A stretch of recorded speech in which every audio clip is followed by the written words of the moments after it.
बच्चा लोग कैसे हो? सर हम लोग अपनी 5वीं क्लास में आ चुके हैं।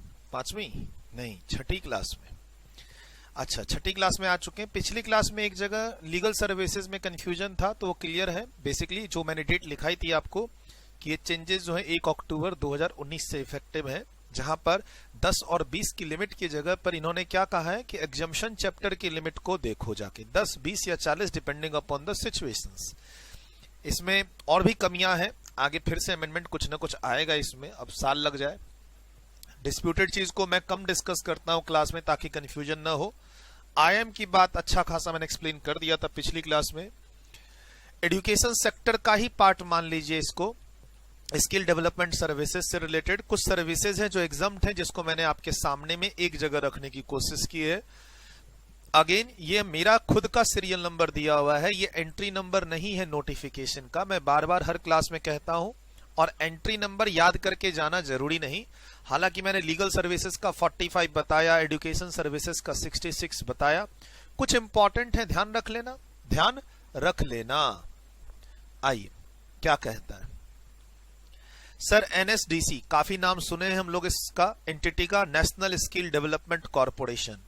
सर ध्यान रखिएगा, ये सर्विसेज जो है ट्रेनिंग की सर्विसेज एनएसडीसी खुद दे, या उनके अप्रूव्ड सेक्टर स्किल काउंसिल दे, या सेक्टर काउंसिल से अप्रूव्ड असेसमेंट एजेंसियां दे, और या फिर ट्रेनिंग पार्टनर्स दे। सर एनएसडीसी खुद ट्रेनिंग दे सकती है, सर्विसेज दे सकती है, या अपनी काउंसिल के थ्रू दिलवा सकती है, या असेसमेंट एजेंसीज और ट्रेनिंग पार्टनर के थ्रू दिलवा सकती है। वर्ड याद रखिएगा।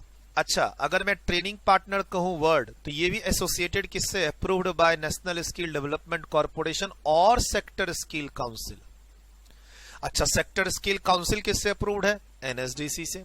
यानी मेन बॉडी कौन सी है? एनएसडीसी। ये ट्रेनिंग किसके प्रोग्राम की देंगे, किसके स्कीम की देंगे? एनएसडीसी के स्कीम की।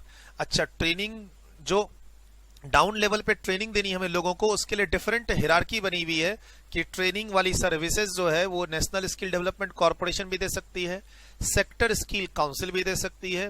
उस दोनों से अप्रूव्ड असेसमेंट एजेंसी, देखिए क्या लिखा हुआ है, assessment agency approved by council और कॉर्पोरेशन।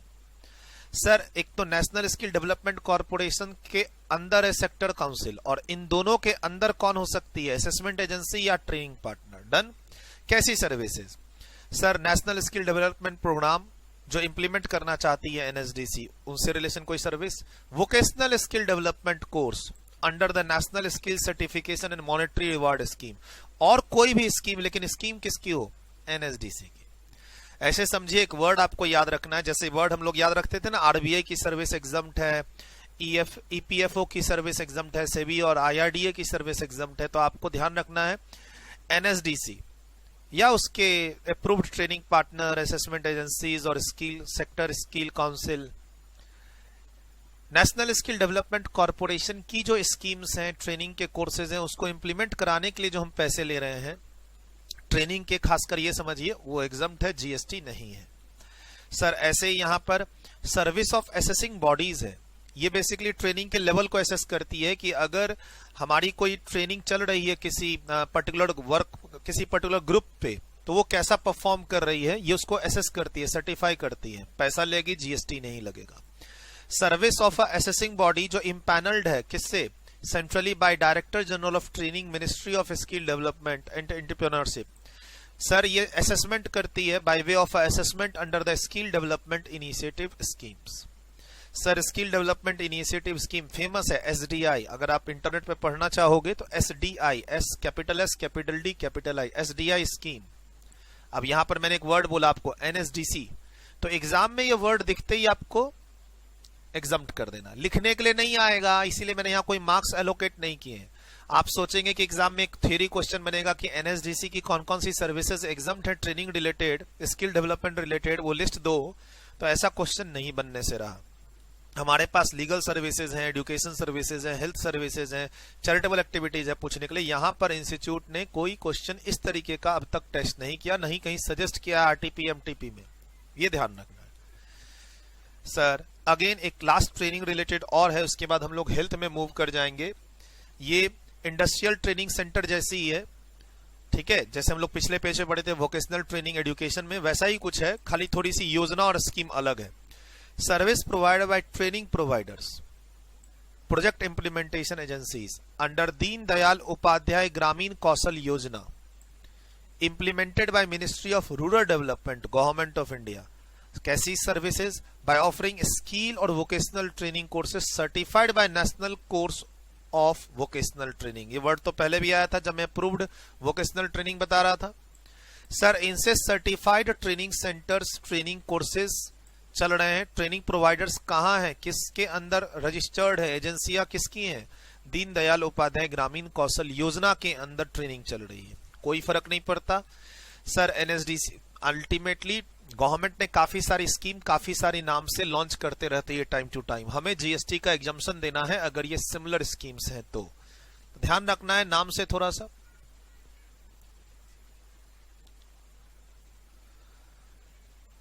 अब आ चाहिए health care services. Sir health care services में मैं हॉस्पिटल को भी एग्जम्प्ट कर दूंगा। जो लैब्स होते हैं, जैसे ब्लड टेस्टिंग करवा रहे हैं आप, अल्ट्रासाउंड करवा रहे हैं, मैं उसको भी एग्जम्प्ट कर दूंगा। आगे जाके ब्लड बैंक भी एग्जम्प्ट है, एम्बुलेंस की सर्विस भी एग्जम्प्ट है, जो प्राइवेट क्लिनिक और डॉक्टर्स हैं उनकी सर्विस भी एग्जम्प्ट है। और कभी कभी हड्डियों में दर्द होता है, बोन्स डॉक्टर के पास जाते हैं तो वो बोलता है फिजियोथेरेपिस्ट से जाके एक्सरसाइज करवाओ, उनकी सर्विस भी।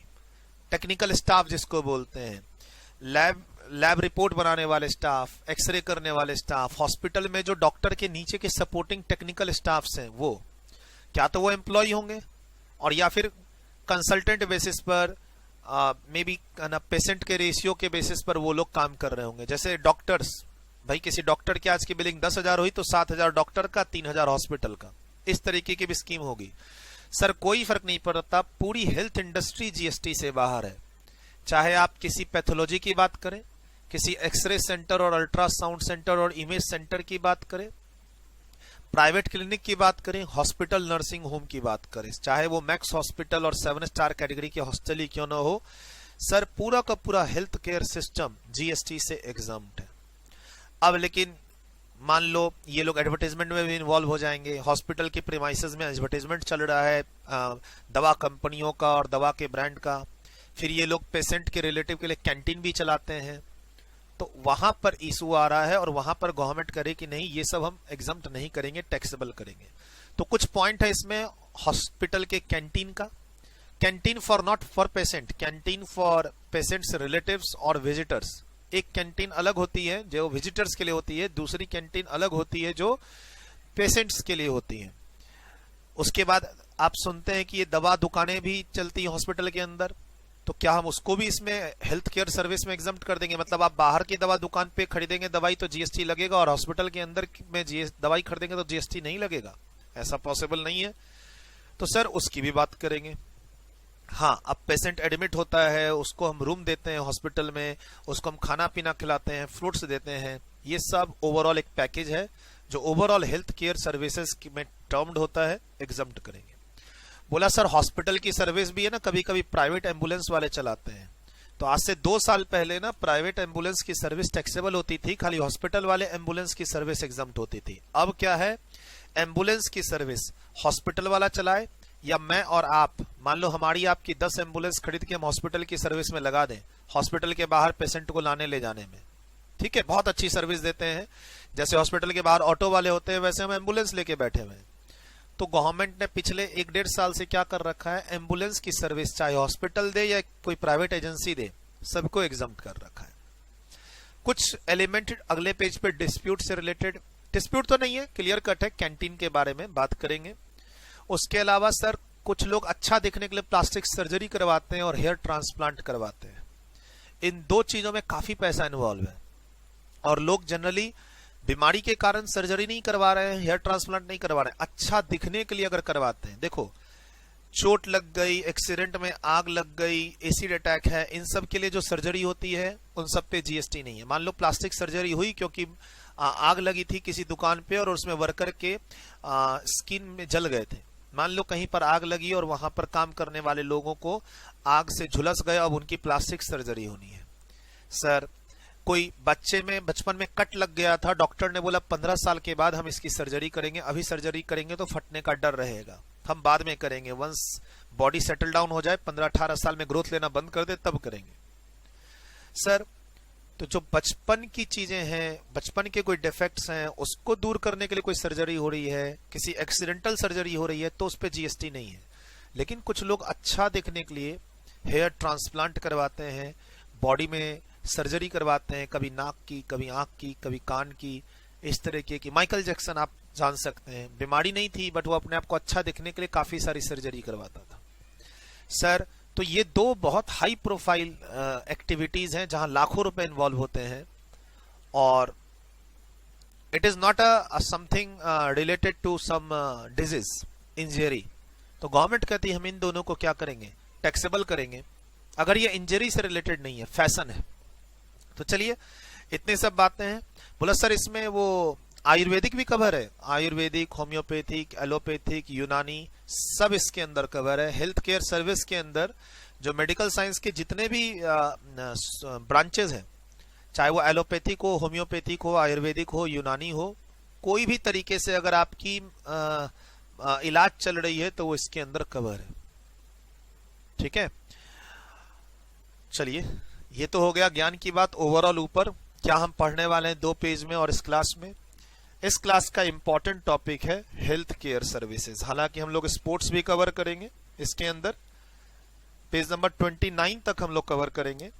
लेकिन हाँ, अगर मैं इंपॉर्टेंट कहूं, सबसे ज्यादा इंपॉर्टेंट एग्जाम से स्पेसिफिक क्या है इसके अंदर, तो हेल्थ केयर। बट आगे हमारे पास आर्टिस्ट है, इवेंट्स है, स्पोर्ट्स है, उसमें भी एग्जाम में क्वेश्चन आते हैं। अमेंडमेंट्स भी हैं वहां पर, लेकिन इस बार की कोई अमेंडमेंट्स नहीं है अभी तक। अगर मैं पिछले 6 महीने की इस बार की अमेंडमेंट कहूं कि सर लेटेस्ट अमेंडमेंट्स क्या है, तो वो अब आगे आएगा, वो एक ही अमेंडमेंट है। सर आपने 6th एडिशन बुक रिलीज की, मेरे पास 5th एडिशन बुक है, 6th एडिशन में खास क्या अमेंडमेंट्स है? सर वो एक अमेंडमेंट्स अभी गवर्नमेंट में आएंगी वो है। बोला सर 7th एडिशन में क्या खास है? तो सर 7th एडिशन की अमेंडमेंट्स हम लोग लास्ट में ऐड करेंगे इसमें। ठीक है, आज के दिन जो हम लोगों ने मार्केट में स्टूडेंट्स को रिलीज कर रखा है बुक, वो 6th एडिशन तक ही कर रखा है। ठीक है, लेकिन हाँ 7th एडिशन की जब जरूरत पड़ेगी नवंबर-दिसंबर मंथ में हमें, तो उसमें अगर कोई चेंजेस होंगे तो हम लोग इस सीक्वेंस को डिस्टर्ब नहीं करेंगे, चेंजेस को लास्ट में इंसर्ट करेंगे। अभी तक हालांकि कोई चेंजेस गवर्नमेंट की तरफ से रिकमेंडेड नहीं है, कोई इसी एग्जिस्टिंग एंट्री में अमेंडमेंट्स। इसलिए मैंने कहा कि इस क्लास को जो बच्चों का एग्जाम मई और जून 2021 तक है वो भी देख सकते हैं बड़े प्यार से, कहीं कोई दिक्कत नहीं होगी। सर कोई नई एंट्री एग्जाम होगी तो उसको हम लोग आखिरी में 1-2 पेज में कवर कर लेंगे। हर 6 महीने पे 1 पेज 2 पेज से ज्यादा एंट्री बढ़ती नहीं है। ठीक है, तो उसको मैं आखिरी में ऐड करूंगा, वो कहीं डिस्टर्ब नहीं करेगी आपको। अगर कोई अगले 3-4 महीने में अमेंडमेंट्स आती हैं जो अगले साल मई और जून के एग्जाम्स को हिट करेंगी, जैसे मान लीजिए सितंबर अक्टूबर चल रहा है, ये सितंबर मंथ में आप वीडियो देख रहे हैं, अक्टूबर मंथ में वीडियो देख रहे हैं। अब अगले साल जिन बच्चों का एग्जाम है मई और जून में, उनको तो सीए के स्टूडेंट्स को अक्टूबर तक की अमेंडमेंट पढ़नी है, एंड तक की, और सीएमए स्टूडेंट्स को 30 नवंबर तक की अमेंडमेंट्स पढ़नी है। सीएस वाले दिसंबर तक जाते हैं, सीएस वाले अगले साल जिन बच्चों का एग्जाम है, सीएस वाले दिसंबर तक जाते हैं, सीएमए वाले नवंबर तक, और सीए वाले अक्टूबर तक रहते हैं। एनीवे, जहां जो चेंजेस आएंगे वो आपको कराए जाएंगे। अगर मुझे लगा कि ये वीडियो मेरी पुरानी, जैसे मैंने क्या बोला, 1 साल पहले मैंने एग्जामिनेशन की सीरीज अपलोड की थी, काफी ज्यादा व्यू गए थे सभी क्लासेस में। मतलब मेरे 6 लेक्चर थे आज से 1 साल पहले एग्जामिनेशन चैप्टर के, सब में 5000 से ज्यादा के व्यूज थे ऑलमोस्ट। मैंने सबको प्राइवेट कर दिया, कुछ को डिलीट कर दिया, क्योंकि वो पुराने हो गए थे, अननेसेसरी बच्चों को मिसगाइड करेंगे। अब लेटेस्ट दिया है लेक्चर, इस लेक्चर सभी लेवल पे सेम है, ये इंटर फाइनल सीए सीए में कॉन्सेप्ट सेम है, चैप्टर सेम है, अंदर की एंट्रीज भी सेम है। ऐसा नहीं है कि सर 100 में से 40 पढ़ना इंटर में और 100 के 100 पढ़ने फाइनल में। इंटर फाइनल सारा सिलेबस इसमें सेम है। इनफैक्ट अगर आपके कोई सीएस फ्रेंड्स हैं तो उनको भी आप ये वीडियो रिकमेंड कर सकते हैं। अगर आपके कोई सीएस के फ्रेंड्स हैं और उनमें जीएसटी में एग्जामिनेशन चैप्टर है तो आप ये वीडियो उनको भी रिकमेंड कर सकते हैं यूट्यूब पे, अगर आप देख रहे हैं इसको तो। ठीक है सर, ये कॉमन चैप्टर, जैसे सप्लाई चैप्टर में क्या फाइनल और क्या इंटर और क्या सीए क्या CMA, charge of GST, composition scheme, ये सब एक कॉमन चैप्टर है। Value of supply, time of supply, फर्क है बताया मैंने। टाइम ऑफ सप्लाई में सेक्शन 14 सीए इंटर पे नहीं पढ़ना बताया मैंने। Place of supply chapter CA inter के स्टूडेंट्स को नहीं पढ़ना होता है। रिवर्स चार्ज ऑन गुड्स को सीए इंटर के लेवल पे नहीं पढ़ना होता। ये सब तो मैं डिफरेंस बताता रहता हूँ क्लास में, और उसी के हिसाब से मैं रजिस्टर्ड स्टूडेंट्स को क्लास दे रहा हूँ। भाई रजिस्टर्ड स्टूडेंट्स मेरे कौन कौन से हैं? सीएमए फाइनल के हैं, सीए इंटर के हैं और सीएमए इंटर के हैं। उनकी अलग अलग कैटेगरी बनी हुई है, अलग अलग क्लासेस हैं। जो कॉमन है, जो अनकॉमन है वो अनकॉमन है, राइट। हेल्थ केयर सर्विसेज क्या कहता है? Services by way of health care services by clinical establishment, ये हॉस्पिटल आ गया। ऑथराइज मेडिकल प्रैक्टिशनर, ये हो गए जो प्राइवेट, हमारे गली मोहल्ले में जो डॉक्टर्स अपना प्राइवेट हॉस्पिटल खोल के बैठे हुए हैं, या फिर visiting doctors of a hospital. Clinic establishment में भी तो विजिटिंग डॉक्टर्स होते हैं, वो भी क्या कहलाते हैं? Authorised medical practitioners. और ये हो गए सपोर्टिंग स्टाफ, पैरामेडिक्स। जो पैरामेडिक्स का डेफिनेशन आप लिखना चाहें लिख लीजिए, ऊपर में मैं लिखवा देता हूं आपको। पैरामेडिक्स कौन है? सपोर्ट स्टाफ है, ट्रेनिंग स्टाफ, जो डॉक्टर्स के अंदर काम कर रहे हैं और थोड़े टेक्निकल है, मतलब उनको मेडिकल लाइन की नॉलेज है। Paramedics.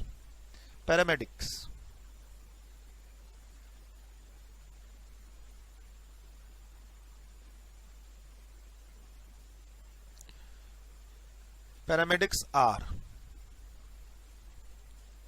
trained healthcare professional.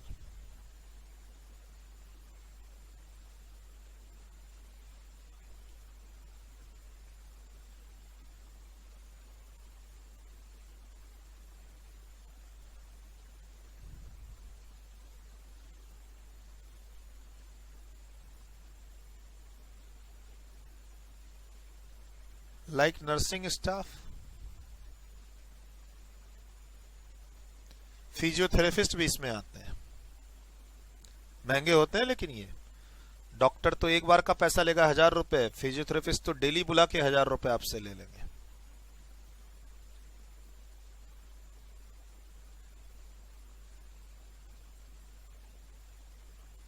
Physiotherapist, technicians, मान लो हॉस्पिटल में एक्सरे चलाने वाले बंदे हैं, ये अल्ट्रासाउंड मशीन चलाने वाले हैं। लैब असिस्टेंट, सर जो चेक करते हैं बेसिकली काफी ब्लड टेस्टिंग वगैरह सब, जो जूनियर्स होते हैं, एटसेट्रा। चलिए सर, ये तो हो गया पैरामेडिक्स का डेफिनेशन, लिख लीजिए। Clinical establishment means hospitals. Authorise medical practitioner मतलब जो डॉक्टर्स प्राइवेट क्लिनिक खोलते हैं, प्राइवेट नर्सिंग होम खोलते हैं। एक डॉक्टर का नर्सिंग होम, आप गए, सारा इलाज हो गया आपका। और पैरामेडिक्स सपोर्टिंग टेक्निकल स्टाफ्स।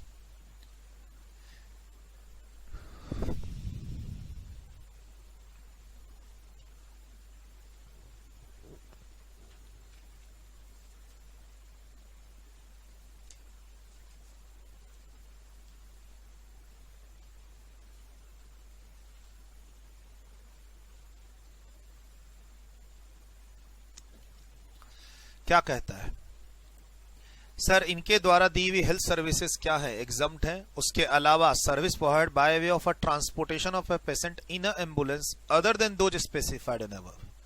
यहां पर क्या होता है कि अब ये एम्बुलेंस हॉस्पिटल का है, तब तो वो इसी पॉइंट में कवर हो गया। और ऐसे भी मैंने क्या कहा, एम्बुलेंस की सर्विस हॉस्पिटल वाले दे या प्राइवेट एजेंसी दे, ये एग्जम्प्ट है, ये अलग है। हेल्थ केयर सर्विस तो नहीं बोलेंगे।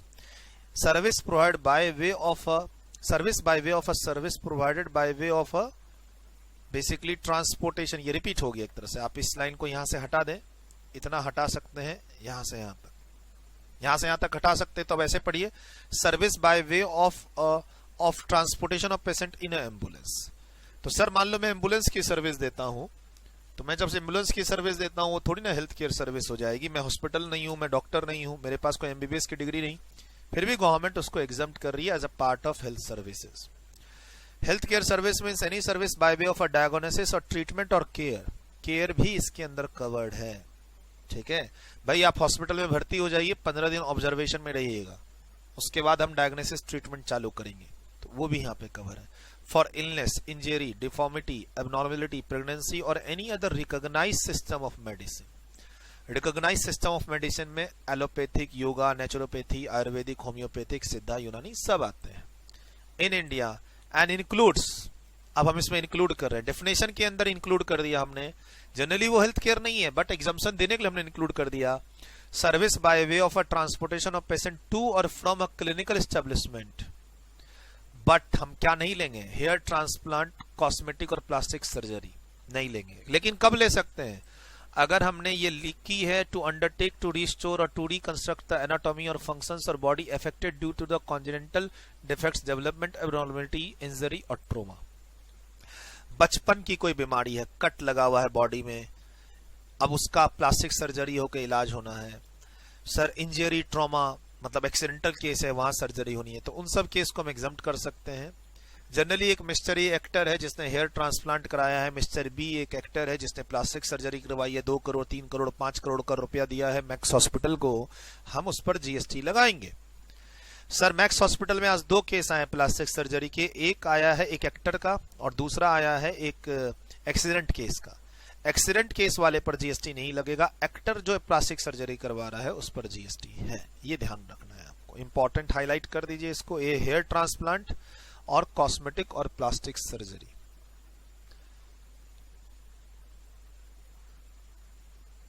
अच्छा, ट्रांसपोर्टेशन एम्बुलेंस वाली हमेशा एग्जम्प्ट होगी, ये ध्यान रखना है। क्लिनिकल एस्टेब्लिशमेंट क्या है, hospital, nursing home, clinic, sanatorium और any other institutes by whatever name called that offer services or facilities requiring diagnosis or treatment or care for illness, injury, deformity, और ये सब तो ब्ला ब्ला वही रिपीट हो रहा है।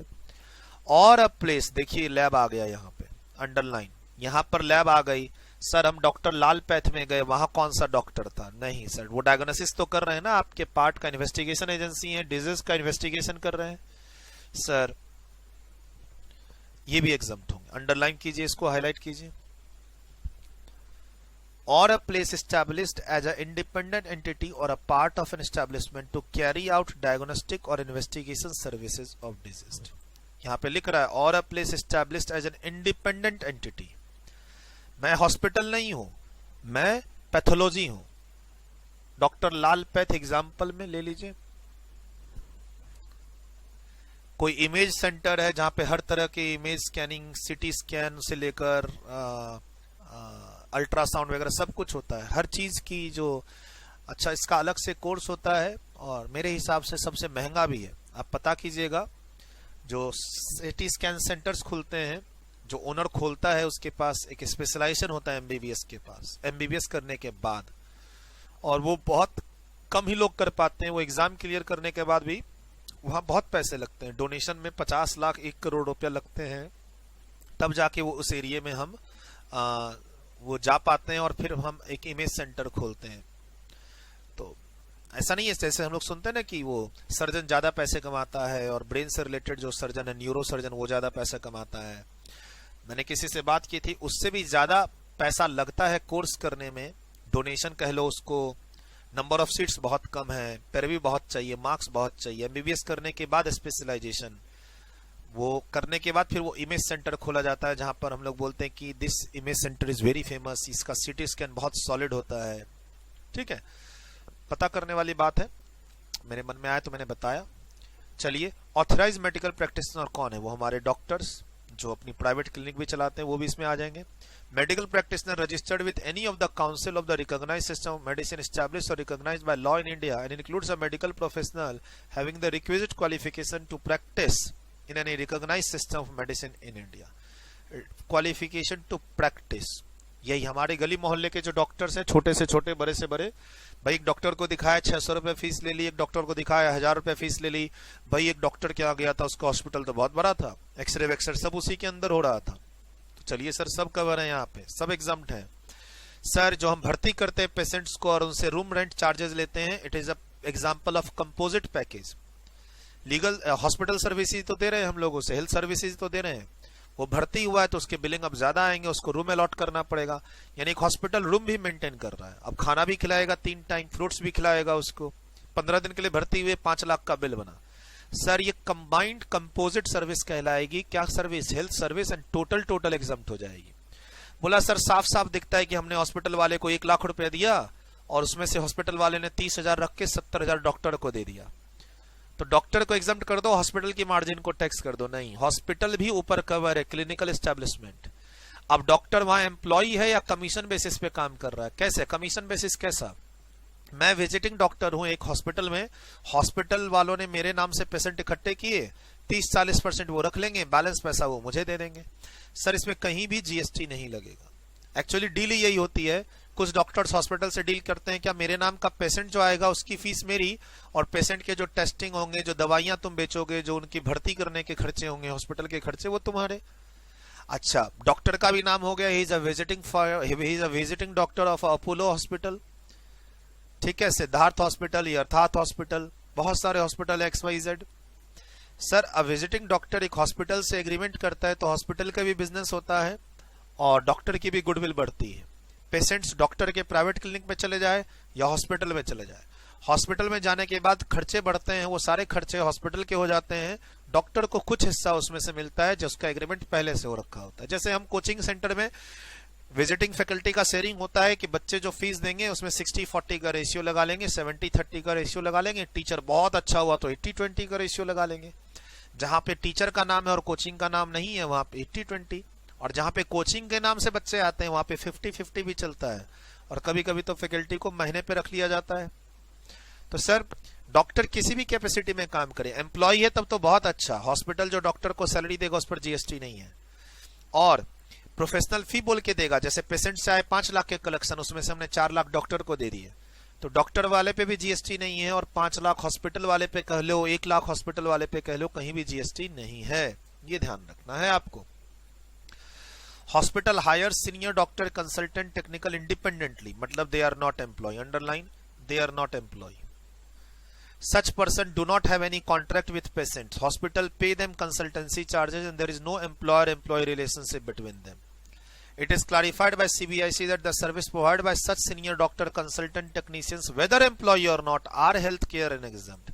Sir, employee हो तो शेड्यूल 3 से निकाल देना, और एम्प्लॉय नहीं हो, सर अगर एम्प्लॉय हो तब तो शेड्यूल 3 से ही फायदा मिल जाएगा ना नॉट टैक्सेबल का, और एम्प्लॉय नहीं हो तो भी हम यहाँ पे एग्जम्प्ट कर रहे हैं, क्योंकि आप क्या हैं, आप क्या हैं, आप क्या तो ऑथराइज मेडिकल प्रैक्टिशनर है या पैरामेडिक्स है, और हॉस्पिटल तो पेशेंट आया ही है तो एग्जाम्पशन तो होगा ही। वही चीज अगले पेज पे समझा रहा है कि पेशेंट ने 10,000 रुपए दिए, उसमें से 7,500 रुपए डॉक्टर को मिल गए और 2,500 हॉस्पिटल ने अपने पास रख लिए। क्या ये तब भी हेल्थ केयर है? ये तो बिजनेस हो गया। बोला नहीं, ओवरऑल ये हेल्थ केयर ही है। अब चाहे पेशेंट ने पैसा हॉस्पिटल को दिया हो, हॉस्पिटल में ने उसमें से कुछ पैसा डॉक्टर को दिया हो, टेक्निकल बंदों को दिया हो, ओवरऑल पूरा का पूरा पैकेज ही क्या होगा, एग्जम्प्ट होगा। उसके अलावा food supply to patients, sir जब पेशेंट भर्ती होता है तो हम उसे 3 टाइम का खाना खिलाते हैं जो उसके बिल में ऐड होता है, जीएसटी नहीं लगेगा। लेकिन खाना खिलाने का काम अगर आप एम्प्लॉय को करेंगे, डॉक्टर्स को करेंगे, स्टाफ को करेंगे, तो ध्यान रखिएगा, हम लोग पढ़े हुए डिस्टिंक्ट पर्सन में, कहा डिम्ड सप्लाई। सर अगर आप पेशेंट को खिलाएंगे पैसा लेंगे, एग्जम्प्ट है, डॉक्टर को और स्टाफ को खिलाएंगे अब तो फिर तो जीएसटी लगेगा। ये तो कैटरिंग सर्विसेज हो गई, कैंटीन चला रहे हैं आप। ध्यान रखिएगा, ये जो इन हाउस कैंटीन होती है जिसमें हम अपने एम्प्लॉय को खाना खिलाते हैं, तो एक हॉस्पिटल वाला अपने किसको खाना खिलाएगा, हॉस्पिटल वाला अपने डॉक्टर को भी खाना खिलाएगा, स्टाफ को भी खाना खिलाएगा। पैसे ले ना ले, पैसा लिया तो भी टैक्स, नहीं लिया तो डिम्ड सप्लाई पढ़े हुए, सप्लाई चैप्टर शेड्यूल 1, वहां पे एम्प्लॉयर एम्प्लॉय रिलेशनशिप में हम रिलेटेड पर्सन के डेफिनेशन में पढ़ते हैं और जीएसटी लगता है। ठीक है सर, और हम लोगों ने इसको बहुत अच्छे से एक्सप्लेन कर रखा है कि जब हम अपने डॉक्टर को खाना खिला के उनसे पैसे चार्ज कर रहे हैं तो it is not in the course of employment. In the course of employment क्या होता है, जब एम्प्लॉय सर्विस देता है एम्प्लॉयर को, शेड्यूल 3 में हम लोगों ने काफी अच्छा एनालिसिस कर रखा है सप्लाई चैप्टर में।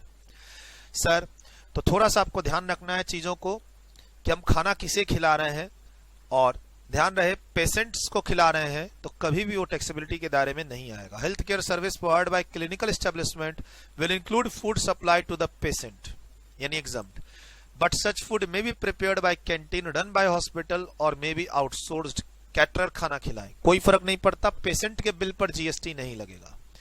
सर मेरी खुद की कैंटीन है, हॉस्पिटल वालों की खुद की कैंटीन है, हमारे यहाँ खुद के किचन है और वहां खाना बन के हम खिलाया जा रहा है पेशेंट को, खिलाते जाओ, पेशेंट से जो पैसा आएगा उस पर जीएसटी नहीं है, और खाना खिलाने के लिए जो सामान खरीद के ला रहे हो आप उस पर आप इनपुट टैक्स क्रेडिट नहीं ले पाएंगे क्योंकि आगे एग्जम्प्ट सर्विसेज है। व्हेन आउटसोर्स्ड, लेकिन जब हम कैटरर को हायर करेंगे, कैटरर वाला जब सप्लाई करेगा तो बिल करेगा 18% पे, उस 18% पे वो बिल करेगा ही करेगा। कैटरर वाले ने हॉस्पिटल को खाना सप्लाई किया है पेशेंट को खिलाने के लिए, यानी आज जितने पेशेंट्स भर्ती हुए हैं उसके हिसाब से हमने कैटरर को बोल दिया है कि भाई चीनी वाली ये चीजें आएंगी, तेल वाली ये चीजें आएंगी, बिना तेल वाली ये चीजें आएंगी, इस वार्ड में इतने पेशेंट्स को ब्रेड मिलेगा, इतनों को अंडा मिलेगा, इतनों को दूध मिलेगा। डेली बेसिस पे रिपोर्टिंग होके वहां से कैटरर से खाना आ रहा है। कैटरर जब हॉस्पिटल वाले को बिल करेगा जीएसटी लगेगा और 18% जीएसटी लगेगा, जिसका हॉस्पिटल को आईटीसी नहीं मिलेगा क्योंकि हॉस्पिटल की आगे की सर्विस क्या है, एग्जम्प्ट है। तो सर यहां पर डिस्प्यूट चल रहा है कि भाई जब तुम मतलब यहां पर रिक्वेस्ट चल रही है, डिस्प्यूट तो नहीं, रिक्वेस्ट चल रही है मिनिस्ट्री के साथ कि जब हॉस्पिटल की आगे की सर्विस एग्जम्प्ट है तो जो कैटरर हॉस्पिटल को खाना सप्लाई कर रहा है उस पर जीएसटी का रेट 18 से कम कर दो, 5% कर दो या नील कर दो, ताकि हॉस्पिटल वाले का कॉस्ट ना बढ़े। ठीक है, किया जा सकता है, किया जा सकता है। अभी आप एजुकेशन में देखा था कैटरिंग एग्जम्प्ट थी, आपने एजुकेशन में अभी देखा है कैटरिंग 12वीं तक का एग्जम्प्ट है और कॉलेज वाला कैटरिंग टैक्सेबल है, और वहां पर तो इनफैक्ट एक 5% का नोटिफिकेशन भी आ रखा है। यहां वो नोटिफिकेशन मिसिंग है। बोलता है व्हेन आउटसोर्स, कोई कंफ्यूजन नहीं है, टैक्स भी लगेगा और हॉस्पिटल वाले को आईटीसी भी नहीं मिलेगा क्योंकि हॉस्पिटल का आउटपुट क्या है, एग्जम्प्ट है। बोला सर हॉस्पिटल वाला खाना खिलाता है अपने डॉक्टर्स और स्टाफ को भी, तो सर अंडरलाइन करके बगल में लिखिए employer employee relationship, deemed supply, और या फिर पैसे चार्ज करेंगे तो ये ऐसे ही जीएसटी लगेगा। तो सर हमें खरीदने पर फूड एंड बेवरेजेस, आपने ब्लॉक क्रेडिट पढ़ रखा है आईटीसी चैप्टर, हम आईटीसी चैप्टर के बाद इस चैप्टर को अगर देख रहे हैं तो block credit section 17 sub section 5 में आपने पढ़ा हुआ है कि फूड एंड बेवरेजेस खरीदने पर आईटीसी नहीं मिलता अगर ये आपके एम्प्लॉय हैं तो। बाकी आप प्रोफेशनल वर्क पर्सन है, कैंटीन चला रहे हैं, सामान खरीद रहे हैं और इनको खाना खिला रहे हैं, आप पैसे चार्ज कर रहे हैं, तब तो जीएसटी भी लगेगा और आईटीसी भी मिलेगा। नॉर्मल अगर आप प्रोफेशनल पर्सन है, कैंटीन चला रहे हैं, if they are your employee, तो एम्प्लॉय को जब आप फूड एंड बेवरेजेस की व्यवस्था कराते हैं तो वहां आईटीसी नहीं मिलता और जीएसटी भी लग सकता है even if it is free और आप इनसे रिकवरी करें। मतलब कैंटीन एक हॉस्पिटल वाला अपने डॉक्टर और स्टाफ को खाना खिला रहा है, पैसे चार्ज करेगा तो भी जीएसटी है, नहीं चार्ज करेगा तो भी जीएसटी है। नहीं चार्ज करेगा तब जीएसटी क्यों है, क्योंकि उस समय कब, जब ये एम्प्लॉय होंगे तब, रिलेटेड पर्सन एम्प्लॉय होंगे तब जनरली पैसा चार्ज करते हैं, सैलरी से कटता है और जीएसटी कंप्लायंस करना पड़ेगा, पेशेंट के खाने पर नहीं करना। Sir food supply to in patients as advise by the doctor और nutritionist as a part of composite supply, hence no GST, no separate taxable. But अगर हम पेशेंट उनको खिलाएं जो एडमिट नहीं हो रहे हैं, सर विजिटर्स को खिलाएं, रिलेटिव्स को खिलाएं, अटेंडेंस को खिलाएं। सर जो पेशेंट एडमिट ही नहीं हुआ उसके कोर्स में खाना खिलाना आया कहाँ? जो पेशेंट एडमिट होगा जिसको रूम दिया जाएगा उसके रूटीन में सुबह का नाश्ता, लंच, दोपहर, रात का खाने में क्या है वो सब ऐड होगा ना। खाना खिलाने की रिस्पॉन्सिबिलिटी ओपीडी वाले पेशेंट को थोड़ी। आज मैं डॉक्टर के पास गया हूं अपना फुल बॉडी चेकअप करवाने के लिए, सर थोड़ा ना गरम गरम सा लग रहा है, बुखार सा लग रहा है, तो क्या खाना खिलाएगा बैठा के? सर तो जो हॉस्पिटल में पेशेंट्स एडमिट नहीं हो रहे उनको खाना क्यों खिला रहे हो, और उनको खाना खिला रहे हो उनकी कैंटीन, यानी उस कैंटीन में तो सब खा रहे हैं। फिर आप जनरली बड़े हॉस्पिटल में जाइए, कैंटीन में डॉक्टर भी खा रहे हैं, पेशेंट भी खा रहे हैं, विजिटर्स भी खा रहे हैं, जो ओपीडी वाले स्टाफ हैं वो भी खा रहे हैं। मान लीजिए मैं गया हॉस्पिटल में दिखाने के लिए, मेरा नंबर आएगा शाम में 4 बजे, मैं पहुंच गया था हॉस्पिटल में 11 बजे, अब मैं वहां पे कैफेटेरिया में जाऊंगा, खाना खाऊंगा, जीएसटी लगता है सर? आप सर जाना जरूरी नहीं है। अगर मान लीजिए मौका मिला यानी हम बीमार पड़ गए और हॉस्पिटल विजिट किए तो वहां थोड़ा सा जीएसटी का प्लानिंग कर लेंगे, थोड़ा सा मतलब पढ़ाई कर लेंगे, वहां पे देख लेंगे बिल पे जीएसटी है या नहीं है। दवा खरीदने पे भी जीएसटी है और रेस्टोरेंट में खाने पे भी जीएसटी है। और उनका एक पेशेंट वाला कैंटीन अलग होता है जो इंटरनली सप्लाई होता है खाना, वो तो आपके हाथ लगेगा ही नहीं। वो तो वार्ड में जहां पर पेशेंट एडमिटेड है उनके पास वो थालियां आ रही हैं, वो जो मेन डॉक्टर का जब आप पेशेंट डिस्चार्ज लेगा तो बिल बनेगा, उस बिल पर जो खाने का खर्चा है उस पर जीएसटी नहीं है। पेशेंट 10-15 दिन के लिए एडमिट हो गया, अब लास्ट में डिस्चार्ज के समय बिल आया खाने का 60,000 रुपए का, तो उस 60,000 पे जीएसटी नहीं लगेगा। एक्चुअली उस बिल पे कहीं भी जीएसटी नहीं लगेगा, ऐसे समझो।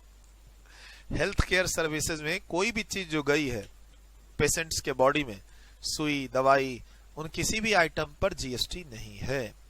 Done sir. लेकिन अगर हॉस्पिटल वाले दुकान किराए पर देंगे, ऑडिटोरियम को किराए पर देंगे, भाई कॉन्फ्रेंसेस के लिए, हॉस्पिटल में जनरली बड़े बड़े ऑडिटोरियम्स होते हैं, बनवा दिया है अपने खुद के मीटिंग के लिए, और बाहर किराए पर भी दे देते हैं जब हमारी जरूरत नहीं पड़ती। और या फिर एडवर्टाइजमेंट चल रहा है दवा कंपनियों का, और बहुत सारी कंपनी एडवर्टीजमेंट करती हैं हॉस्पिटल के अंदर में अपने बारे में। मान लीजिए बॉर्नविटा वाले ही अपना एडवर्टीजमेंट करना चालू कर दें कि बॉर्नविटा खाइए, च्यवनप्राश खाइए, दिमाग दुरुस्त रहेगा। हॉस्पिटल के अंदर कोई एमबीबीएस कॉलेज है वो अपना एडवर्टीजमेंट कर दे, तो सर उन सब पर तो आप टैक्सेबल करेंगे, इसको हेल्थ केयर सर्विस नहीं मानेंगे। चलिए सर, ये तो बात हुई। थोड़ा सा यहाँ पर बात हो रही थी किसकी, कैंटीन आउटसोर्स्ड की। और आउटसोर्स कैंटीन के केस में रेट पे जनरली डिस्प्यूट है 18 और 5 का। 5% है उस कैंटीन पर जो क्या कहते हैं स्कूल में चलता है, और जो हॉस्पिटल में चलता है उसमें डिस्प्यूट है, लेकिन 18% गवर्नमेंट मांग रही है। प्लस सर कैंटीन, अगर हमने पढ़ा था कैंटीन की सर्विसेज अगर हम अपने एम्प्लॉय के लिए देते हैं, फूड एंड बेवरेजेस, तो आईटीसी नहीं मिलेगा। लेकिन अगर if it is a requirement of the law, जैसे फैक्ट्री एक्ट ने कहा कि कैंटीन मेंटेन करो क्योंकि तुम्हारे एम्प्लॉय 4000 है। अब हमने अगर कैंटीन मेंटेन की और उसको खाना खिलाया, तो वहां जितने भी परचेज करेंगे हमें आईटीसी मिलेगा। ये सब हम लोग ब्लॉक क्रेडिट सेक्शन 17(5) में डिस्कशन कर चुके हैं।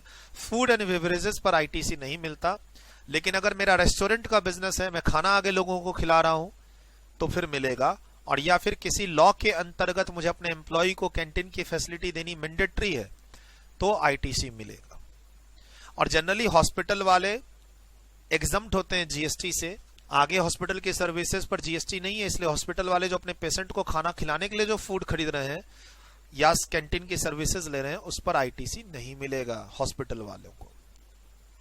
चलिए सर, ये भी अच्छा पॉइंट था कि हमने अपनी कैंटीन से खाना प्रिपेयर किया, तो हमें आईटीसी तो नहीं मिला, लेकिन खाना हमने किसको खिलाया, डॉक्टर और अदर स्टाफ को, जिनसे हमने पैसे नहीं लिए, तब भी जीएसटी देना पड़ जाएगा। कैसे सर, डिम्ड सप्लाई, बगल में लिख लीजिए, deemed supply schedule 1 if they are employ.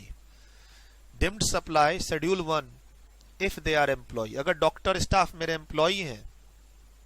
अच्छा सर, आईटीसी क्यों नहीं मिला, तो 17(5) में आप पढ़ चुके हैं, फूड एंड बेवरेजेस पर आईटीसी नहीं मिलता। एम्प्लॉय के लिए खाना खरीद के खिला रहा हूं एम्प्लॉय को, पढ़ चुके हैं आईटीसी चैप्टर में, आईटीसी नहीं मिलता। चलिए सर, ये तो आदमी का इलाज हुआ। सर जानवरों के लिए भी कोई प्रोविजन है क्या, है ना, जानवरों के लिए भी प्रोविजन है। Veterinary clinic, service by way of a veterinary clinic in relation to the health care of animals और बर्ड्स। एनिमल्स, जानवरों का जो डॉक्टर है, जानवरों के जो क्लिनिक और हॉस्पिटल है, उस पर भी जीएसटी नहीं है। Sir blood bank, generally blood bank exempt है जनरली, बट कौन सा, कोड ब्लड बैंक, सारे ब्लड बैंक नहीं, कोड ब्लड बैंक, ये ध्यान रखना है। Service provide by cord blood bank by way of a preservation of the stem cells और any other services in relation to such preservation. अब sir ये cord blood bank क्या है, तो बच्चा जब जन्म लेता है, बच्चा जब, इसको थोड़ा आप गूगल करके भी पढ़िएगा, सारी बात मैं अभी क्या बताऊं। जब बच्चा जब जन्म लेता है तो मदर से एक वायर, मतलब कोड के थ्रू कनेक्टेड होता है, जिसको कट किया जाता है। सर वहां जो ब्लड होता है, बेसिकली वो ब्लड बहुत इंपॉर्टेंट होता है। कब सर, उस ब्लड को आज के दिन ना प्रिजर्व करके रखती है कंपनियां, और 30 साल 40 साल 50 साल के बाद जब भी किसी को जरूरत पड़ेगी आगे के इलाज के लिए, उस ब्लड को ब्लड बैंक से निकाल के मेडिसिन में यूज किया जाएगा, इलाज में। सर लाख रुपए, 1.5 लाख रुपए, 2 लाख रुपए का कॉन्ट्रैक्ट करती है ये कोड ब्लड बैंक वाले, टीवी में ऐड भी आता है। ये प्रेगनेंसी के समय ही कॉन्ट्रैक्ट कर लेते हैं पेरेंट्स से, जो उड बी पेरेंट्स हैं उनसे, कि भाई जिस दिन हॉस्पिटल में मेन दिन होगा उस दिन हम भी वहां पे रहेंगे, और वो जो कोड का पाइपलाइन का जो ब्लड है वो हम आपका प्रिजर्व करेंगे, जिसको आप 20 साल 30 साल 40 साल 50 साल के बाद कभी भी जरूरत पड़ेगी तो वहां पर हम प्रॉपर इलाज के लिए फैसिलिटेट कराएंगे। और सर इंडिया में इस बेसिस पर लोगों के इलाज भी हो चुके हैं, यानी आज से 30 साल 40 साल पहले किसी लोगों ने उस ब्लड को प्रिजर्व करवाया था और उससे इलाज भी हो चुका। सर ये कैसे इलाज है, डॉक्टर कभी कभार ना हॉस्पिटल में इलाज के दौरान, उम्र थी 35 साल और डॉक्टर बोल देता है ये बचपन की बीमारी है, ऐसे ठीक नहीं होगी, या डीएनए रिलेटेड बीमारी। तो बेसिकली देखो एक साइंटिफिक चीज है, एज ए चार्टर्ड अकाउंटेंट मैं कितना चीज बता सकता हूं इसमें आई डोंट नो, आप थोड़ा सा इंटरनेट में पढ़ने की कोशिश करना, एक अच्छी चीज है ये।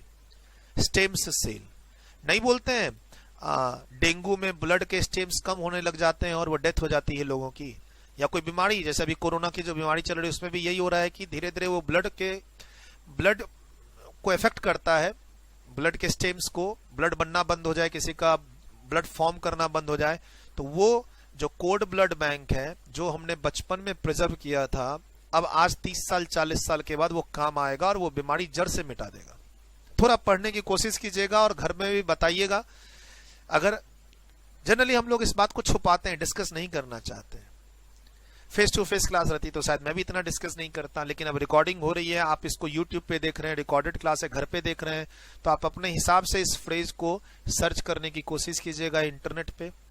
और कुछ एजेंसियां हैं जो लाख 1.5 लाख रुपए लेती हैं और उस ब्लड को 30 40 साल 50 साल 60 साल फ्यूचर के लिए रिजर्व करके रखती है। सर कौन देखा है 60 साल के लिए हम क्यों इतनी प्लानिंग करेंगे? अरे सर बीमारी डॉक्टर 15 साल के बाद भी तो बता सकता है। एक बच्चा 15 साल का है, उसके लिए डॉक्टर ने बीमारी बना दी कि ये बचपन की बीमारी है, ठीक नहीं होगी, तो अब इस ब्लड से ठीक हो जाएगी।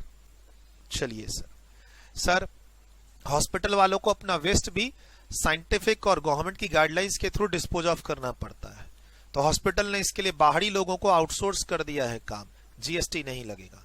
याद रखिएगा, किसी शॉपिंग मॉल का वेस्ट प्रोसेस करने का, डिस्पोज ऑफ करने का काम मैं करता हूं, जीएसटी लगेगा। किसी सोसाइटी के वेस्ट को डिस्पोज ऑफ करने का काम करता हूं, जीएसटी लगेगा। लेकिन मैंने हॉस्पिटल का कॉन्ट्रैक्ट लिया है उनके वेस्ट को डिस्पोज ऑफ करने का, जीएसटी नहीं लगेगा। आउटसोर्स काम, सर्विस प्रोवाइड बाय ऑपरेटर, मैं ऑपरेटर हूं, कैसी सर्विस दे रहा हूं? Common biomedical waste treatment facility to a hospital by way of a treatment and disposal of biomedical waste.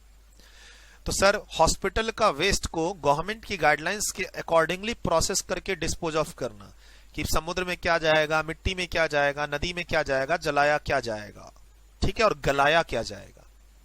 Hospital का वेस्ट भी हमारे इन्वायरमेंट को नुकसान पहुंचा सकता है, पानी में चला जाए, नाले में चला जाए, मिट्टी में चला जाए, तो उसका एक प्रोसेस होता है डिस्पोज ऑफ करने का। सर वो प्रोसेस नहीं फॉलो करने पर एमसीडी वाले हॉस्पिटल पे ताला लगा सकते, इतना पावर है। तो मैं एजेंसी हूं, मैं वेस्ट प्रोसेस का काम करता हूं। हॉस्पिटल के लिए 2 लाख रुपए महीना लेता हूं एग्जाम्प्ट, एक शॉपिंग मॉल के लिए 50,000 रुपए महीने पे वेस्ट प्रोसेस का काम करता हूं टैक्सेबल, एक सोसाइटी के लिए 70,000 रुपए महीने का काम करता हूं वेस्ट प्रोसेस का। मतलब मेरी पूरी टीम है जो सोसाइटी के वेस्ट को डेली बेसिस पर एमसीडी की गाइडलाइंस के अकॉर्डिंगली से नोएडा अथॉरिटी के गाइडलाइंस के अकॉर्डिंगली डिस्पोज ऑफ करती है, टैक्सेबल होगा। अदरवाइज गवर्नमेंट का भी देख लेते हैं आगे, गवर्नमेंट एजेंसी वाले कुछ काम, जैसे एमसीडी जो काम कर रही है वो काम अगर हम करने लग जाए तो उसमें एक जम्सन है, आगे हम पढ़ेंगे लोकल अथॉरिटी के काम में। बट अदरवाइज मैंने एक सोसाइटी से कॉन्ट्रैक्ट किया कि मैं आपके वेस्ट को प्रोसेस करूंगा, अपने लेबर हटाइए, हम एकदम परफेक्ट गवर्नमेंट की गाइडलाइंस फॉलो करके करेंगे। गवर्नमेंट का कोई लेना देना नहीं है इसमें। सोसाइटी ने मैंने जाके पर्सनल एग्रीमेंट किया, शॉपिंग मॉल से मैंने पर्सनल एग्रीमेंट किया और हॉस्पिटल से मैंने पर्सनल एग्रीमेंट किया। Sir I am a waste management agency, मैं गवर्नमेंट की गाइडलाइंस के हिसाब से वेस्ट प्रोसेस कर दूंगा, आपको कहीं भी आगे प्रॉब्लम नहीं आएगी। हॉस्पिटल वाला एग्जाम्प्ट, बाकी सब टैक्सेबल, ऐसे समझो। आइए सर अगले पेज पे क्या है, लास्ट पॉइंट मेडिकल साइंस से related 66 number.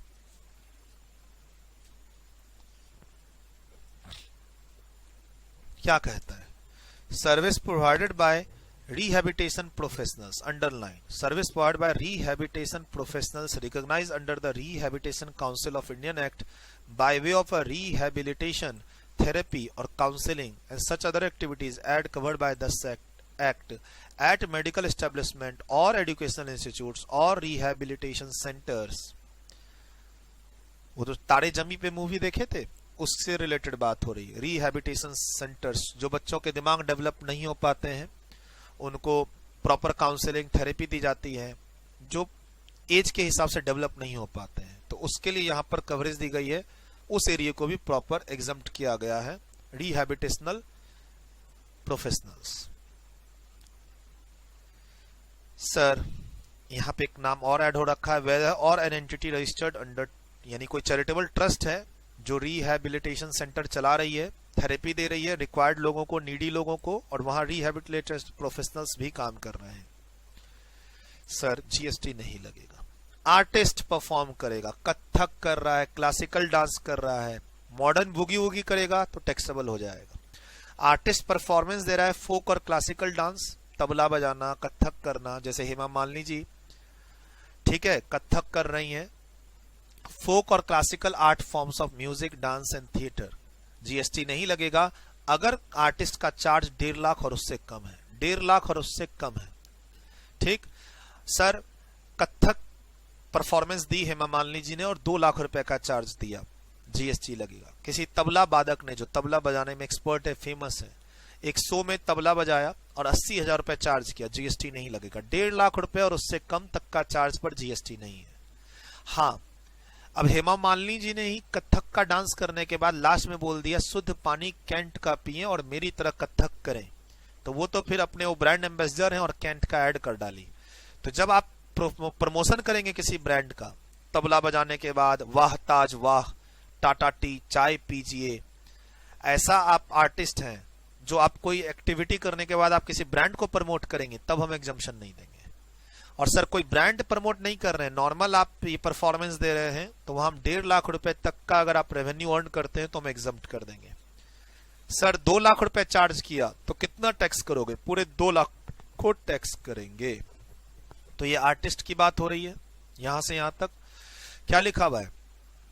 However, the exemption shall not apply to a service provided by such artist as a brand ambassador. Hema Malini अगर कैंट पानी, शुद्ध पानी का ऐड कर दे और तबला बजाने वाले हमारे भाई साहब अगर लास्ट में टाटा टी का ऐड कर दे, वाह ताज वाह, टैक्सेबल हो जाएगा। और नॉर्मल कथक क्लासिकल डांस करोगे, थिएटर परफॉर्मेंस दोगे तो चार्जेस 1.5 लाख और उससे कम लो, जीएसटी नहीं लगेगा। आइए सर, अब हम चलते हैं शो देखने के लिए, वेरियस इवेंट्स। टिकट ले रहे हैं आप और ये सब शो देखने जा रहे हैं, टिकट का दाम अगर 500 और उससे कम है तो जीएसटी नहीं लगेगा। सर आईपीएल देखने गए, 400 की टिकट है, जीएसटी नहीं लगेगा, और अगर 800 की टिकट है जीएसटी लगेगा, ऐसा कुछ है। तारामंडल, प्लेनेटोरियम, 400 रुपए की टिकट है, जीएसटी नहीं लगेगा। 600 रुपए की टिकट है, जीएसटी लगेगा। इनफैक्ट जीएसटी लग के वो 600 रुपया होगा, जो आपको पता नहीं चलेगा। जनरली वो लोग फिर जीएसटी का अमाउंट दिखाते नहीं है। सर क्या कहता है?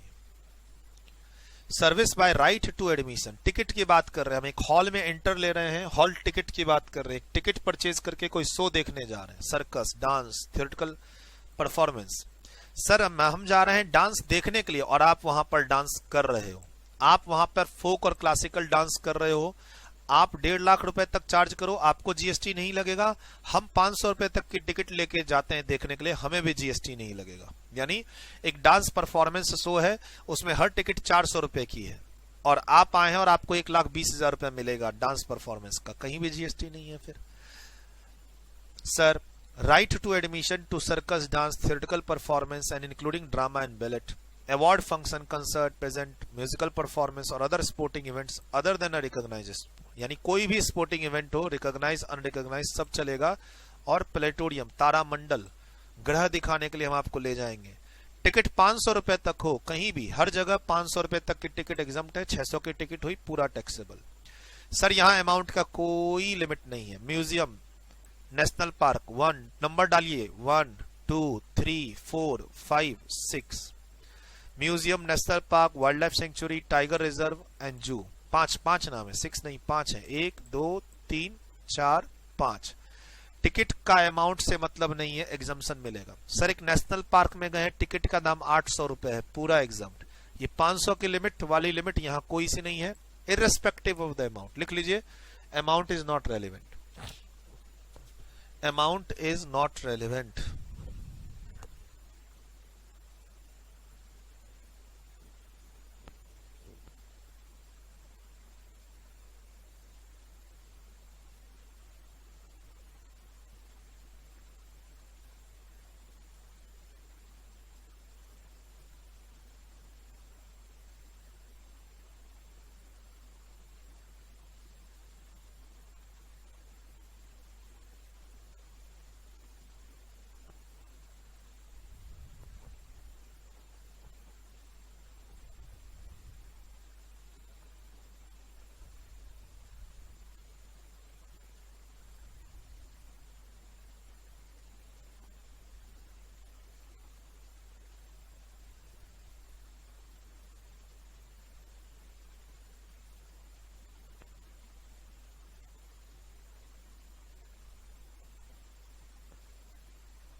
ऐसे ही क्या है, service by way of admission. फिर से टिकट की बात हो रही है सर, हर जगह टिकट की ही बात हो रही है। एडमिशन का मतलब पढ़ाई लिखाई के लिए स्कूल कॉलेज नहीं जा रहे हैं हम लोग, टिकट की बात हो रही है। सर आप कोई प्रोटेक्टेड मॉन्यूमेंट घूमने जा रहे हैं जो डिक्लेयर्ड है by ancient monuments and archaeological sites and remains act 1958 और any other state act. Sir आप कोई प्रोटेक्टेड मॉन्यूमेंट घूमने जा रहे हैं, टिकट का प्राइस 200 है, 2000 है, 5000 है, कहीं भी जीएसटी नहीं लगेगा, सब जगह टिकट की बात हो रही है। यहां 500 की लिमिट है और इन दोनों में कोई लिमिट नहीं है। अगला पेज, आज की क्लास का लास्ट पेज। अगली क्लास गवर्नमेंट की क्लास है। पिछले नोट्स में मैंने इसको पहले पढ़ाता था, अब इसको मैंने लास्ट में ट्रांसफर कर दिया। अगर हम पिछले नोट्स की बात करें, आपके पास 5th एडिशन बुक होगी तो ये नंबर 9 था हमारा, जो अब 75 हो चुका है। ठीक, चलिए इस पेज की आप रीडिंग कंप्लीट कीजिए, फिर स्टार्ट करते हैं इसका डिस्कशन। आप वीडियो को रोक दीजिए और रीडिंग कंप्लीट कर लीजिए एक बार। इस पेज की, पूरे पेज की रीडिंग कंप्लीट कर लीजिए। कुछ स्पोर्ट्स से रिलेटेड जितने भी पॉइंट्स हैं मैंने इसको इकट्ठा एक जगह रखने की कोशिश की है। अगेन मेरे पॉइंट्स जो है ये एंट्री नंबर नहीं है, ये मेरे खुद के पॉइंट्स दिए हुए हैं आपको सीरियली करने के लिए।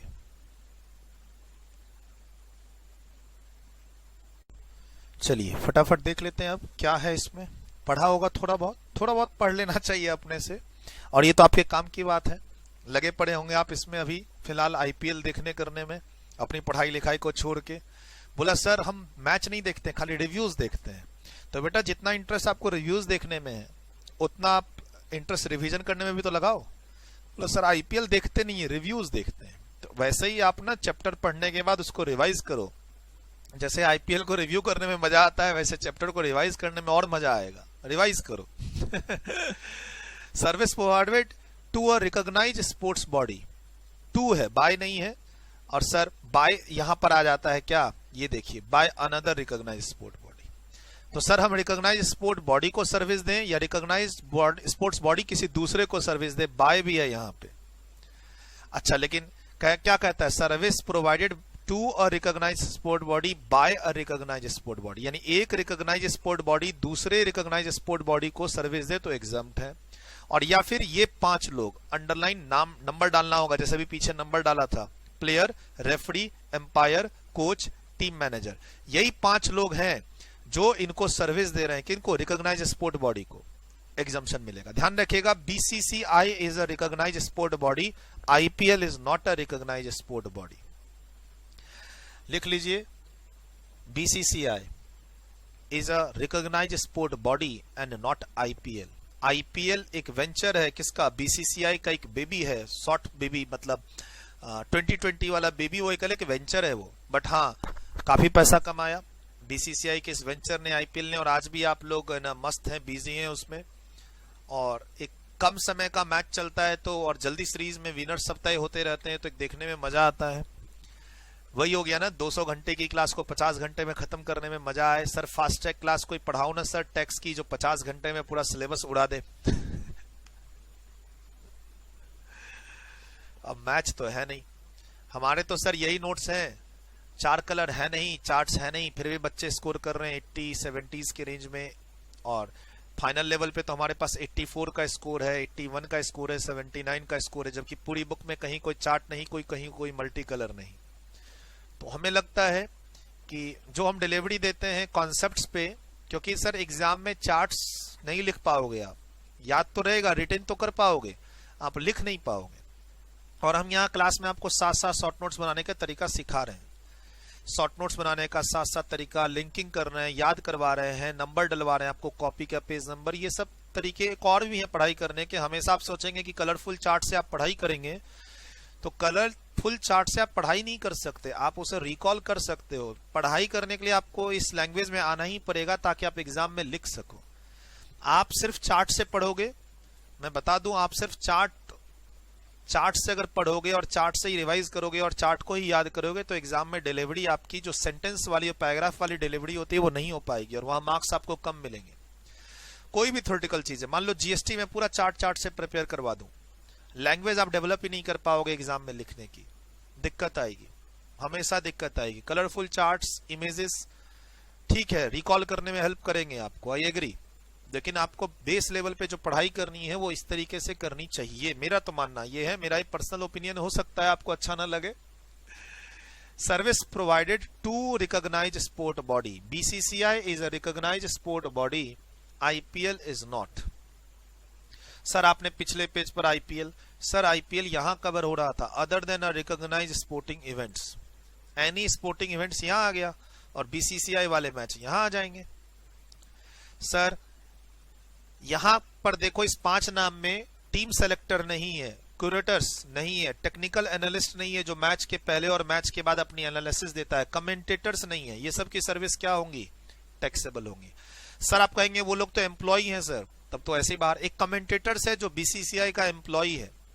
मान लो कमेंटेटर्स या पिच क्यूरेटर्स जो होते हैं, जो देखते हैं कि पिच खेलने लायक है या नहीं है, या एनालिस्ट जो एनालिसिस करते हैं स्कोर का, country team to team comparison करते हैं, मान लो दे आर एम्प्लॉय, तब तो वैसे ही जीएसटी से बाहर है।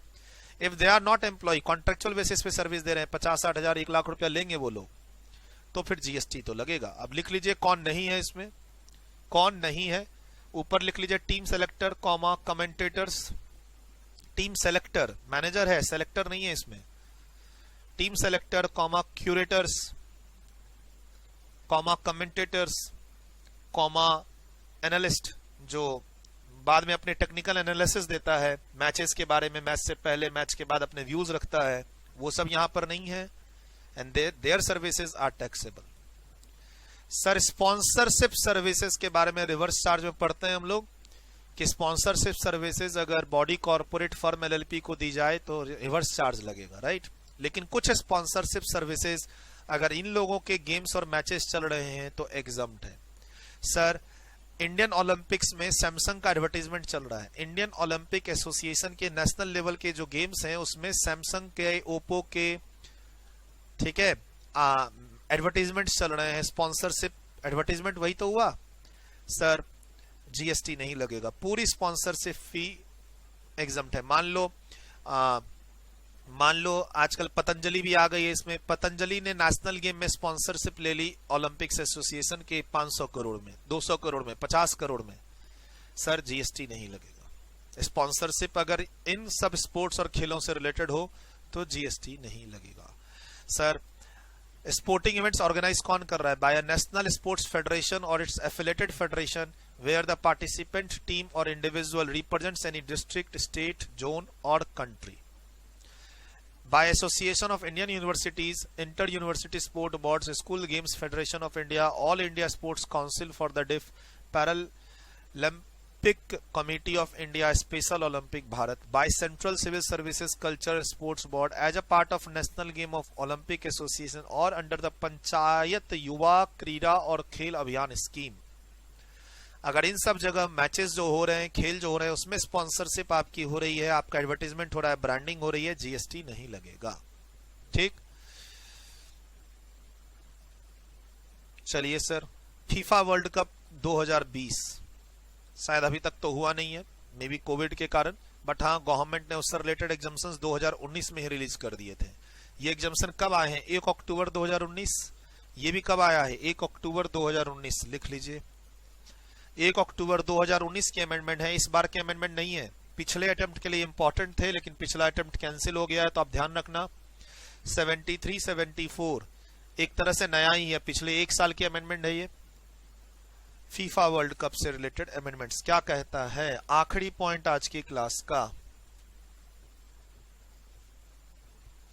सर डोंट वरी, आगे बहुत सारे एग्जांपल्स करेंगे हम लोग और एग्जांपल्स को मैं सबसे कनेक्ट करके दूंगा कि सर एग्जांपल्स भी करवाते ना, आर्टिस्ट पर, हेल्थ पर, एजुकेशन पर, लीगल सर्विसेज पे, ट्रांसपोर्ट पे, तो इन सब के एग्जांपल्स हैं हमारे पास। एग्जांपल जब डिस्कस करेंगे, बैंक्स के एग्जांपल्स हैं हमारे पास, इंश्योरेंस के एग्जांपल्स हैं, एग्जांपल करेंगे तो कनेक्ट कर दूंगा और आप खुद भी आंसर फाइंड आउट कर सकते हैं, कोई बड़ी बात अब नहीं रहेगी आपके लिए इसमें।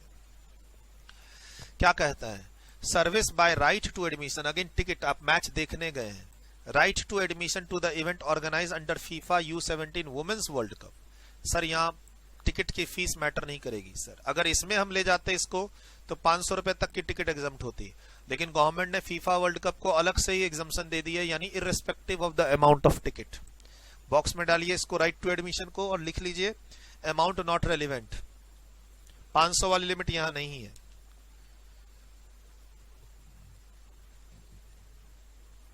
ये जो 73 74 नंबर है हमारे पिछले बुक में 106 और 107 था।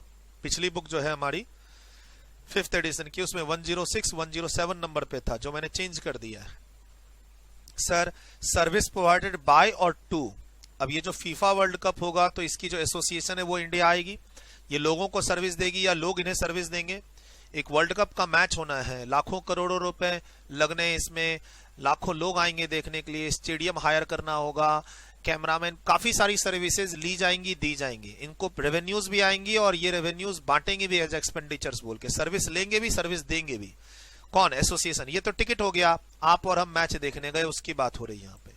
अब एसोसिएशन सर्विस ले रहा है या दे रहा है? सर्विस प्रोवाइड बाय और टू दोनों कवर है इसमें। Federation international day football association, बोला ऐसा नाम क्यों है सर? शायद फ्रेंच नाम होगा। फीफा कहाँ का है? फ्रेंच का ये क्या फीफा वर्ल्ड कप? तो जो भी है फेडरेशन इंटरनेशनल, ये डे क्या है sir?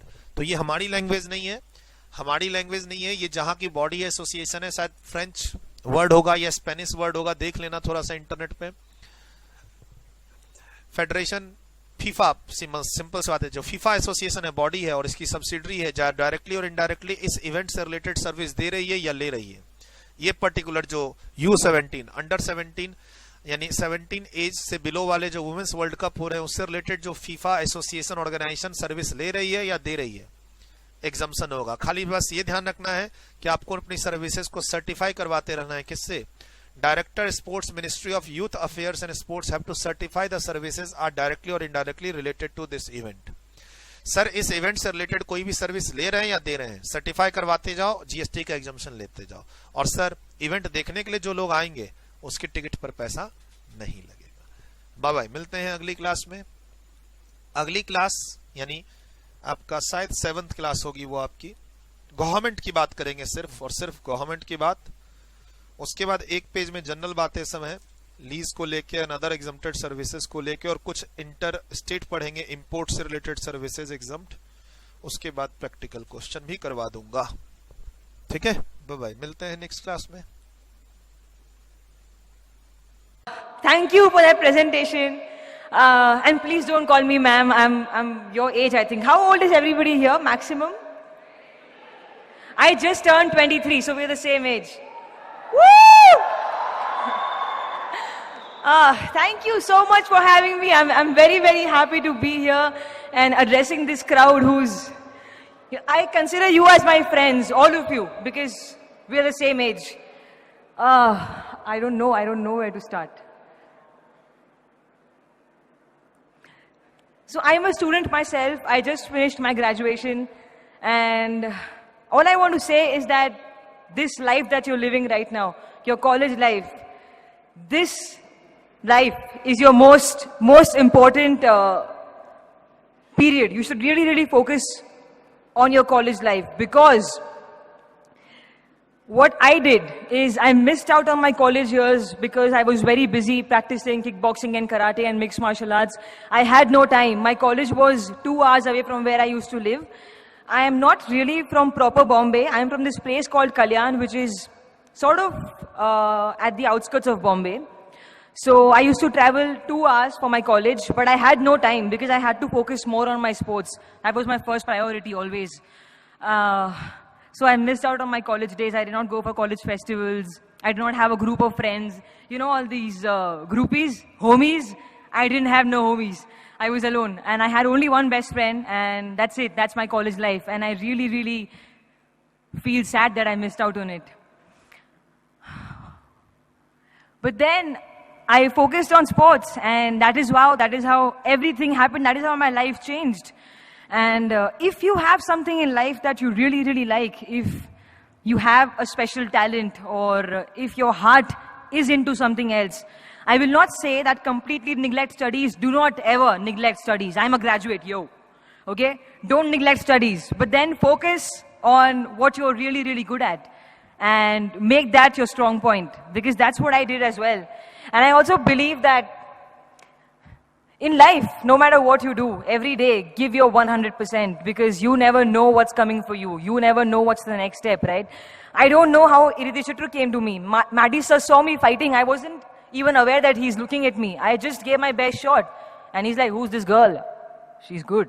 And I'm like, okay, so I'm doing a film. I was very happy. So that's how it happened for me. And when Iriti Chitru started, I don't even know Tamil. I don't even speak Tamil. It was a very new thing for me to do. Acting, I've never done it before. I've never done this. Like talk to people and face cameras. So that's why I look really bad sometimes in pictures. I'm always like, because I don't know the camera is on me. I get really awkward. So I just give my 100%. That's it. That's all I do. What else do I have to say? Yeah. Do not fall for bad things. I know our age, 22, 23, 21, we get attracted towards things that are sort of negative, towards negative people who try to be very smart and play with us. I've been played many times, yeah. I've been played a lot. But I'm learning. I still am played with every day, but I learn from my experiences. That's what's the most important thing in life. Learn from your mistakes. Don't just let mistakes happen and then, they'll happen again because you're not learning. So learn. And you know what? Don't do drugs. Please. Don't do drugs. And alcohol and all. Can you believe this? I'm such a nice kid. I've never touched alcohol. I've never touched a cigarette in my entire life. And drugs, never. Thank you. Thank you. I've never done it because I had something that was very important in my life, and that was my sports. As a sports person, if I do all that, I lose my career. I lose my life. And what else? Yeah, work out. Work out every day. Like go for a run, go for a jog, whatever. Work out, because I think that your body is your best accessory. You don't need no earrings, jackets, clothes if you have a hot body, right? So I'm so sorry. Oh my God. So just, exercise, because your body is your best accessory. So make sure you work on it every day. Eat good food. I also love junk food. I'm a huge McDonald's fan, but then I have to sometimes control. Not because I'm in films, not because I'm an actress, because I'm a human and my body supports me every day of my life. I've been living happily since 23 years, okay? Because my body has supported me so well. So it's your time to give something back to your body. Your body deserves it. Okay, so eat well, work out, and stay focused. Don't fall for bad things, because you never know what life will throw at you next. Maybe something very good, something very big and huge and positive is waiting for you, but you don't see it, and you get demotivated by something that's not working for you. Don't let that happen. Stay positive always.